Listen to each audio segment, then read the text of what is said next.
Hello viewers, আসসালামু আলাইকুম। আজকে আমরা জানব বাংলাদেশের সবথেকে বড় 10টি জেলার নাম। এ তালিকায় আমাদের 10 নম্বরে আছে সিলেট জেলা।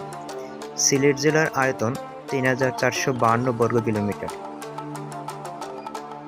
9 নম্বরে আছে সুনামগঞ্জ জেলা। সুনামগঞ্জ জেলার আয়তন ৩,৭৪৭ বর্গ কিলোমিটার। এবং আমাদের 8 নম্বর রয়েছে সাতক্ষীরা জেলা। সাতক্ষীরা জেলার আয়তন ৩,৮৫৮ বর্গ কিলোমিটার। নাম্বার 7-এ আছে বাগেরহাট জেলা। বাগেরহাট জেলার আয়তন ৩,৯৫৯ বর্গ কিলোমিটার। এ তালিকায় আমাদের 6 নম্বরে আছে বৃহত্তর নোয়াখালী জেলা। নোয়াখালী জেলার আয়তন ৪,২০২ বর্গ কিলোমিটার। এবং 5 নম্বর আছে ময়মনসিংহ জেলা। ময়মনসিংহ জেলার আয়তন ৪,৩৬৩ বর্গ কিলোমিটার।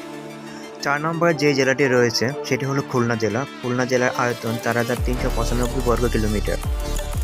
3 নম্বরে যে বৃহত্তর জেলাটি রয়েছে সেটি হলো বান্দরবান জেলা। আয়তন ৪,৪৭৯ বর্গ কিলোমিটার। এবং বৃহত্তর চট্টগ্রাম 2 নম্বরে রয়েছে। চট্টগ্রাম জেলার আয়তন ৫,২৮৩ বর্গ কিলোমিটার। এবং নাম্বার 1 যে জেলাটি রয়েছে রাঙ্গামাটি জেলা। রাঙ্গামাটি জেলার আয়তন ৬,১১৬ বর্গ কিলোমিটার।